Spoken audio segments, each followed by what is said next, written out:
Good evening students. हम लोग अपने प्रीवियस डिस्कशन को कंटिन्यू करते हुए जो सेक्शन 22 को एक्सप्लेन कर रहे थे, अब मैं चाहता हूँ कि उस डिफिनीशन को और भी समराइज करके आपके सामने रखूँ। हाँ, एक बात ज़रूर है कि डिफिनीशन जितना ज़्यादा हम समराइज करेंगे उतना ज़्यादा उसको आपको गहराई से समझना होगा, क्योंकि कोई भी बात जितनी छोटी कही जाएगी एक्सप्लेनेशन उसका उतना ही बड़ा होगा। तो मैं चाहता हूँ कि जो सेक्शन 22 हम लोगों ने कल पूरे घंटे डिस्कशन में रखा, उस सेक्शन को अगर मैं छोटा करके लिखूं तो क्या कर सकता हूँ। एक बात और महत्वपूर्ण है, आप लोग ये समझ रहे होंगे कि सेक्शन 22 का डिस्कशन बेसिक रूप से किस रेफरेंस में था। तो आप यूँ समझें कि जो रेफरेंस का बेसिक पर्पस था वो इतना ही था कि सेक्शन 22 ये बताता है कि आप हाउस किसे कहेंगे, और हाउस से जो मेरा अभिप्राय है वो इनकम फ्रॉम हाउस प्रॉपर्टी से है, अर्थात ऐसा हाउस जो इनकम का जरिया बन सके। हमें उन तमाम हाउसों से लेना देना नहीं है जो हमारे लिए किसी प्रकार का इनकम जनरेट न कर सके, क्योंकि अल्टीमेट जो हमारा गोल है वो ये है कि गवर्नमेंट ये चाहती है कि हम टैक्स चार्ज करें और इसके जरिए टैक्स कलेक्शन करें, जो हमको विभिन्न योजनाओं पर अपने सिटीजन्स के ऊपर एक्सपेंड करने हैं। तो टैक्स कलेक्शन बेसिक पर्पज है, और टैक्स तभी होगा जब इनकम होगा। नाम से स्पष्ट है, पहले इनकम इसके बाद tax. It means if you have no any income then you will be not responsible to pay the any amount of tax or filing your return. तो कहानी बड़ी साफ है। तो आप जरा देखें कि सेक्शन 22 को समराइज फॉर्म में हम और किस तरह से कह सकते हैं, और आप चाहें तो उसको नोट भी कर सकते हैं। छोटी सी बात है, आप फिर से लिखें, ऐसे मकान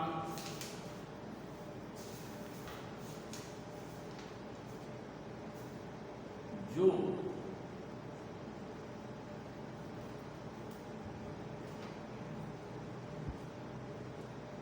किराए पर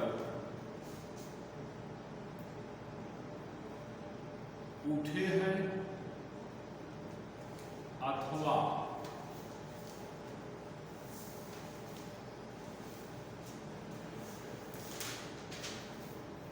स्वयं के लिए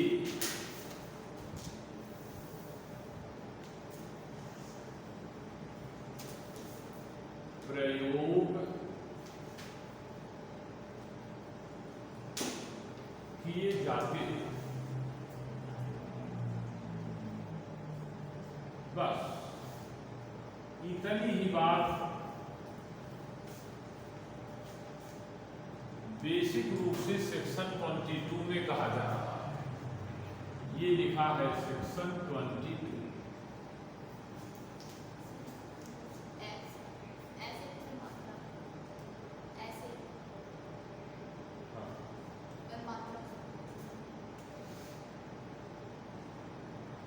इसको आप इंग्लिश में भी लिख दें, the house which is let out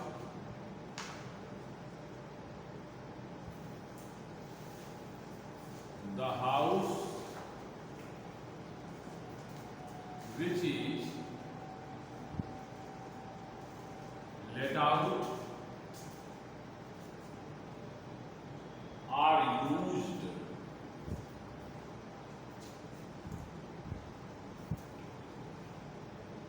himself itself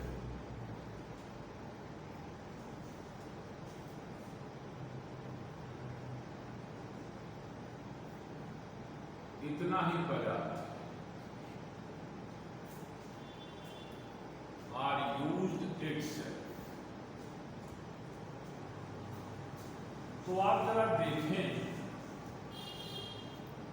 कि जब में हमने डिफिनीशन को इतना ज्यादा समराइज किया तो इसका मतलब है कि आपको थोड़ा सा, मैंने कहा, अधिक गहराई से समझना होगा। आप जरा सोचिए कि यहां पर लिखा गया दो चीजें कि मकान किराए पर उठा हो, नंबर 1, और दूसरा पॉइंट है कि स्वयं के प्रयोग के लिए हो।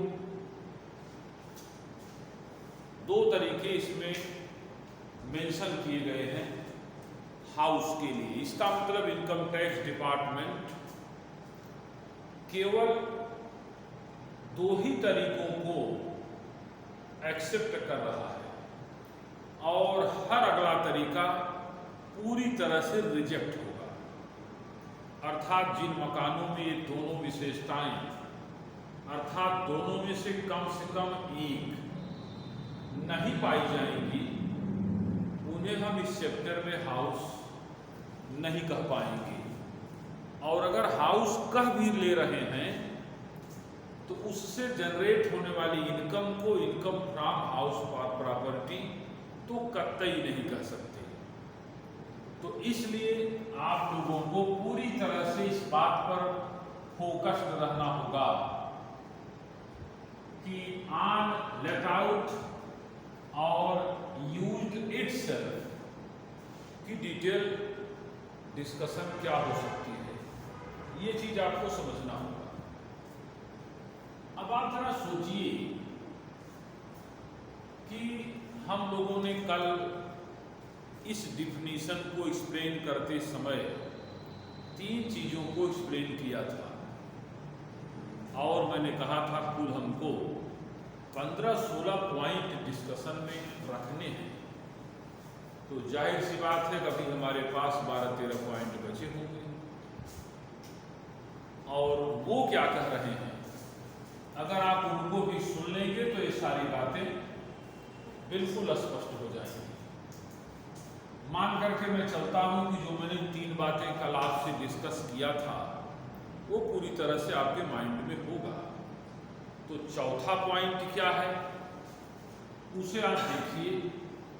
तो फर्स्ट, सेकेंड, थर्ड हम लोग डिस्कशन कर चुके थे। चौथे पॉइंट का डिस्कशन हमें आज करना है और वो चौथा पॉइंट क्या कह रहा है इसको जरा आप ध्यान से सुनिए। चौथे पॉइंट में ये लिखा हुआ था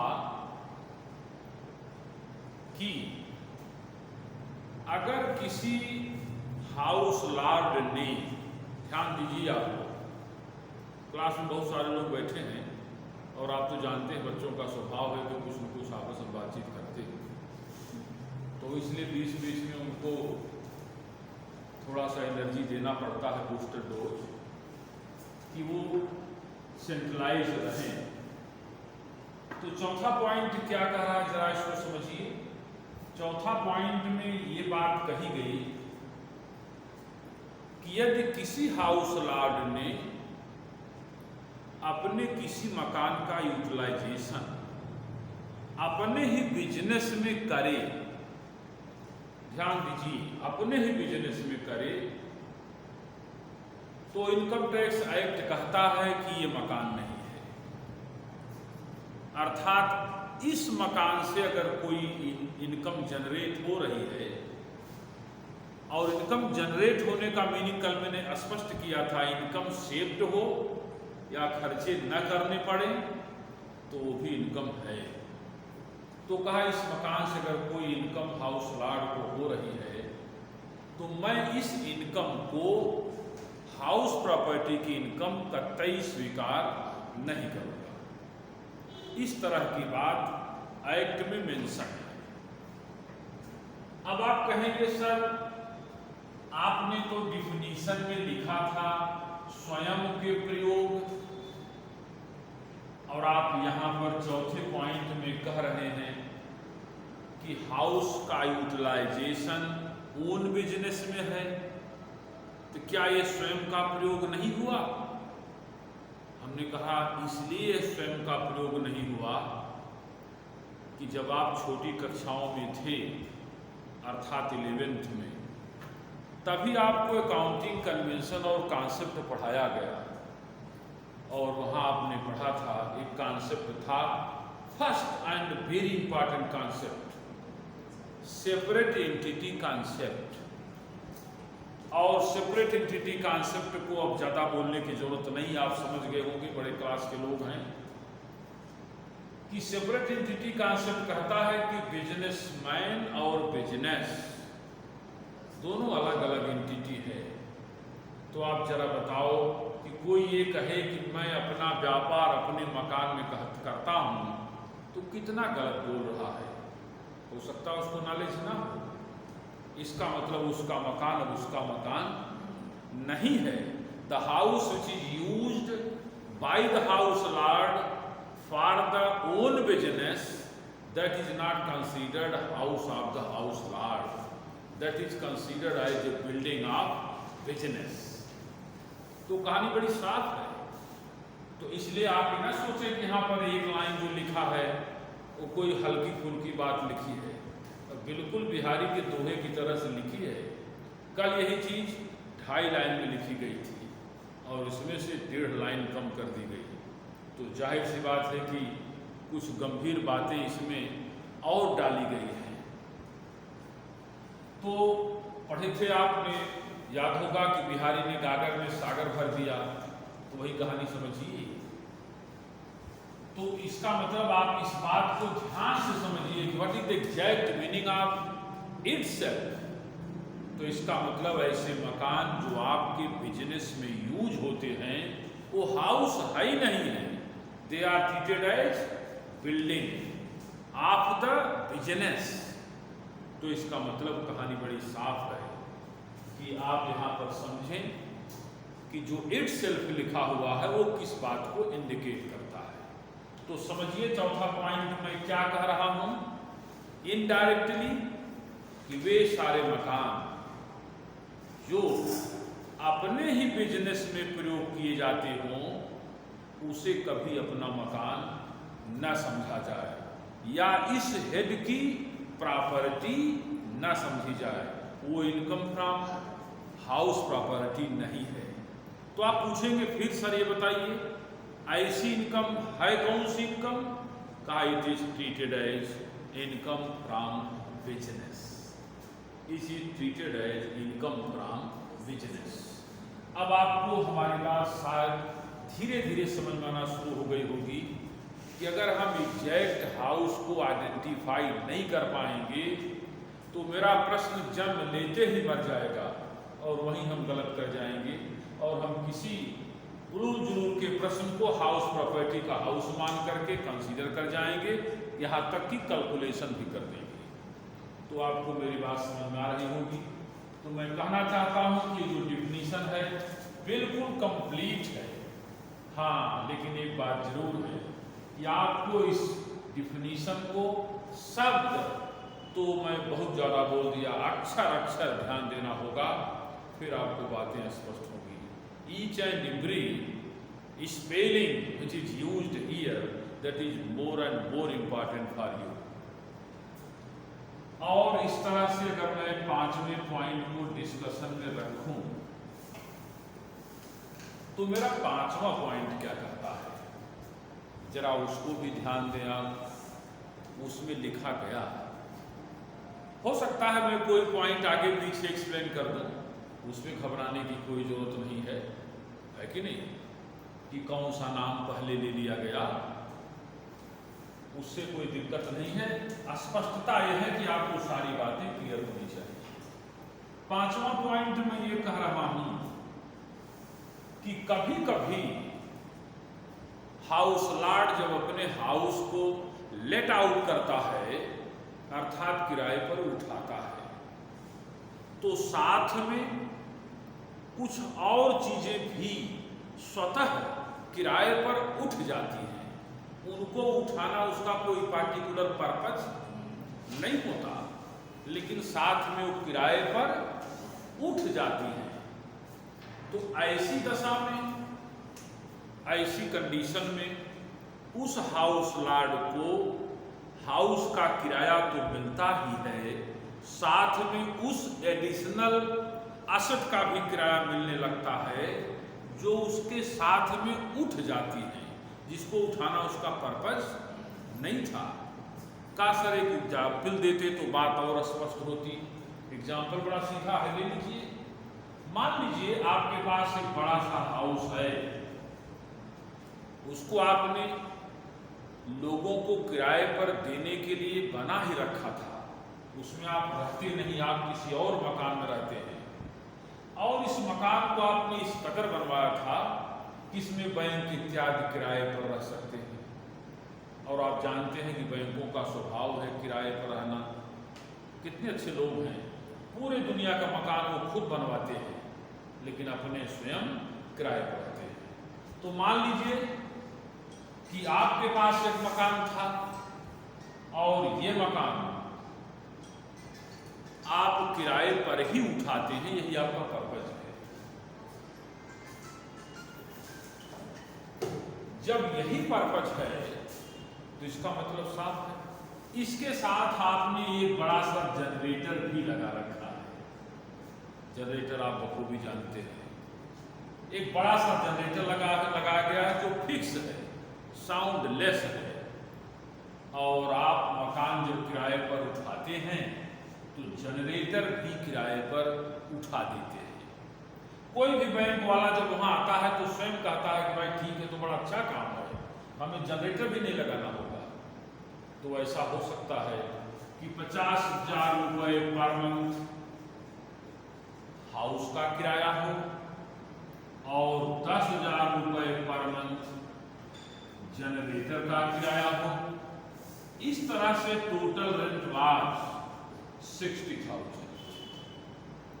तो इस 60,000 को हम लोग कहते हैं मिक्स्ड रेंट, मिश्रित किराया। तो इसका मतलब बड़ा साफ है कि मैं कहना ये चाहता हूं कि यदि कोई हाउस प्रॉपर्टी मिक्स रूप से किराए पर उठ गई हो तो उसका उतना पोर्शन ही इनकम फ्रॉम हाउस प्रॉपर्टी होगा that is directly related to house. It means in total 60,000, only 50,000 treated as income from house property and 10,000 treated as income from business or income from other sources also। आपने कहा यहां पर आपने थोड़ा सा झगड़ा लगा दिया, स्पष्ट नहीं किया। तो इनकम फ्रॉम अदर सोर्सेस में झगड़ा है, उसमें तो अनाउंसमेंट किया गया, उसकी डिफिनीशन है कि यदि कोई आय, if any income not related to above 4, का यदि कोई आय उपरोक्त चारों से मेल ना करती हो तो उसको अदर सोर्सेस कहते हैं। तो आप अगर इस इनकम को बिजनेस में ट्रीट करते हैं तो अदर सोर्सेस नहीं हो पाएगी, और अगर नहीं करते हैं तो ये इनकम फ्रॉम अदर सोर्सेस हो जाएगी। हालांकि इस बात से कोई इंपैक्ट नहीं होगा on amount of tax, on procedure of computation of taxable liability, कि इस इनकम को आप इनकम फ्रॉम अदर सोर्सेस मान रहे हैं कि इनकम फ्रॉम बिजनेस मान रहे हैं। हाँ, इस बात का इंपॉर्टेंट जरूर है कि इसे आप क्या मान रहे हैं, और उसका निर्णय बिल्कुल क्लियर है कि यह इनकम फ्रॉम हाउस प्रॉपर्टी है। तो मैं पॉइंट नंबर 5 में ये बात आपसे कहना चाह रहा था कि we are only centralised with house property, not something else, और किसी से नहीं।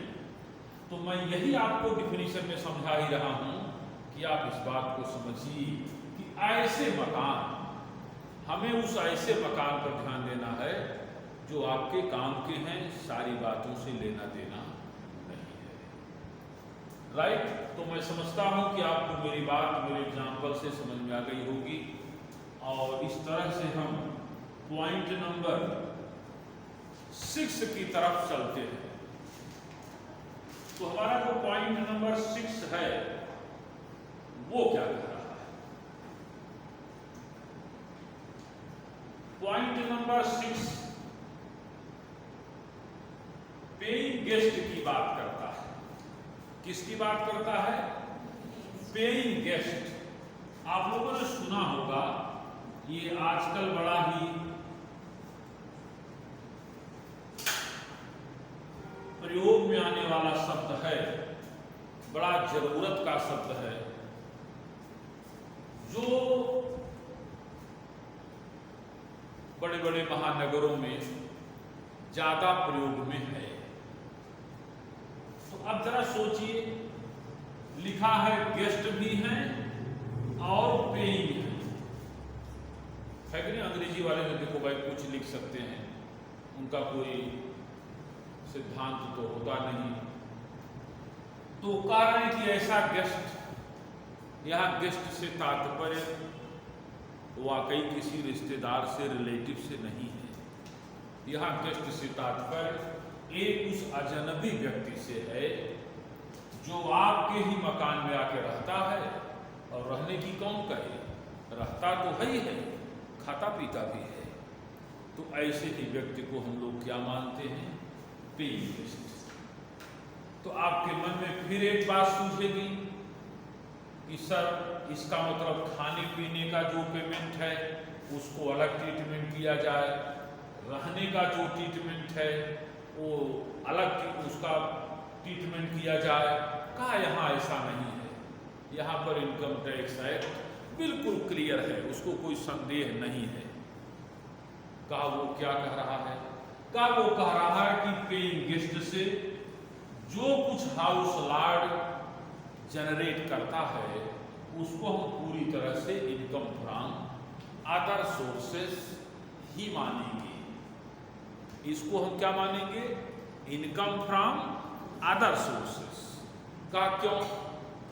कहा इसलिए कि इनकम टैक्स एक्ट न ही इसको पूरी तरह से हाउस कह पा रहा है और न ही इसको पूरी तरह से बिजनेस कह पा रहा है, क्योंकि इसमें बिजनेस के भी लक्षण दिखाई देते हैं, वही सारे फीचर पूरी तरह से, परंतु नहीं, और हाउस वाले भी कुछ फीचर। इसलिए कोई मसला इसमें बवाल का न रहे, इसलिए स्पष्ट रूप से कह दिया गया कि ये जो इनकम होगी किसी भी हाउस लॉर्ड को पेइंग गेस्ट से जो कुछ रिसीव होता है उसे पूरी तरह से इनकम फ्रॉम अदर सोर्सेस में रखा जाए। ये बातें स्पष्ट होनी जरूरी है, क्योंकि अगर स्पष्ट नहीं करेंगे तो मान लीजिए कोई क्वेश्चन आपके सामने आता है जिसमें लिखा है कि mister X has 2 houses and both are let out, first to the mister Y and second to the mister Z that is treated here as a paying guest. तो आप फंस जाओगे कि पहले वाले मकान को तो मैं कह ही रहा हूं लेट आउट है, लेकिन दूसरा वाला यार पेइंग गेस्ट कहां से, कौन सा झंझट आ गई मेरे सामने। अब इसको मैं टेनेंट मानूं कि ना मानूं? तो मूल समस्या यही है कि पेइंग गेस्ट को इनकम टैक्स एक्ट टेनेंट नहीं मान रहा है, और जिस दिन उसको टेनेंट मान लेता उसी दिन उससे जो भी इनकम होती वो इनकम फ्रॉम हाउस प्रॉपर्टी होती। तो चूंकि आपकी जो परीक्षा होगी ऑब्जेक्टिव बेस्ड है, तो उसमें ये बातें पूछी जा सकती हैं, मैच कराने को आ जाती हैं कि पेइंग गेस्ट से जो इनकम रिसीव होती है क्या उसे हम इनकम फ्रॉम हाउस प्रॉपर्टी में कंसीडर करें? तो आप कहेंगे नो, इसका आंसर नो है। और दूसरा आंसर यह है कि it is treated as income from other sources. तो इतनी बातें बताना ही सफिशिएंट है, इससे ज़्यादा बात करने का कोई औचित्य नहीं है कि इसको हम न्यूमेरिकल फॉर्म में कन्वर्ट करें। Next point, point number 7। Point number 7 हमारा ये कहता है फिर ये पॉइंट नंबर 7 इस इट सेल्फ को और क्लियर करना चाहता है। कहा अच्छा अब कौन सी बात आ गई? कहा एक समस्या और है। जैसे मान लो यह एक फैक्ट्री है। कहा ऐसा ही गोला आपने कल भी बनाया था, कल आप कह रहे थे कि मान लो यह एक देश है। तो मैंने तो आपसे कल ही कहा था कि आप मजबूर हैं, जब तक इस कोर्स में हमारे साथ जुड़े हैं तो हो सकता है मैं इसको ये भी कह दूं कि मान लो ये चांद है, कल कहूँगा मान लो ये आदमी है, तो आपको मानना पड़ेगा, यह आपकी मजबूरी है। हाँ, जिस दिन आप वहाँ से उठ के इधर आ जाएंगे, जो आप कहेंगे उसको हम मानने लगेंगे। तो ये क्या मैंने बनाया? मैंने बनाया कि यह एक फैक्ट्री है। Suppose that it is a factory. का चलो ठीक है, फैक्ट्री है, कंपनी है, कुछ भी कह लो आप। अगर ये कंपनी है और इस कंपनी काफी बड़ी कंपनी है, कंपनी के कैंपस में ही कुछ क्वार्टर बने हुए हैं, जिन क्वार्टरों में कुछ ऐसी व्यवस्था, कुछ ऐसी सुविधाएं रखी गई हैं जिनके बिना इस कंपनी को स्मूथली ऑपरेट करना टफ है। मैंने एक शब्द यूज किया ना, स्मूथली ऑपरेट करना टफ होता है। कहा इस कंपनी को ढंग से चलने दिया जाए, ढंग से चले, इसके लिए कुछ व्यवस्थाएं हैं। इस 1, 2, 3 कमरों में एक बैंक छोटा सा खुला हुआ है, स्टेट बैंक ऑफ इंडिया का एक ऑफिस है, ब्रांच लगी हुई है। यहाँ हो सकता है लाइन मैन रहता हो, किसी भी समय बिजली डिस्टर्ब होगी तो खट से वहीं पर उपलब्ध होगा, बन जाएगी। हो सकता है यहाँ एक ऐसा व्यक्ति हो जिसको प्लम्बरिंग की जानकारी हो, पानी वानी की सप्लाई डिस्टर्ब होगी तो खटाक से वो भी देख लेगा।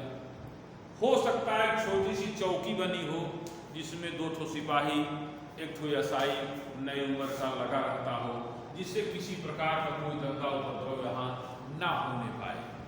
हर किस्म की छोटी छोटी व्यवस्थाएं यहाँ रखी गई है। इनका पर्पज साफ है। इनका पर्पज नहीं है कि बैंक शहर में कहाँ खोलेगा तो यहीं खोल लिया जाए, ऐसा नहीं है। आपने पढ़ा होगा यूनिवर्सिटी के कैंपस में भी बैंक होता है।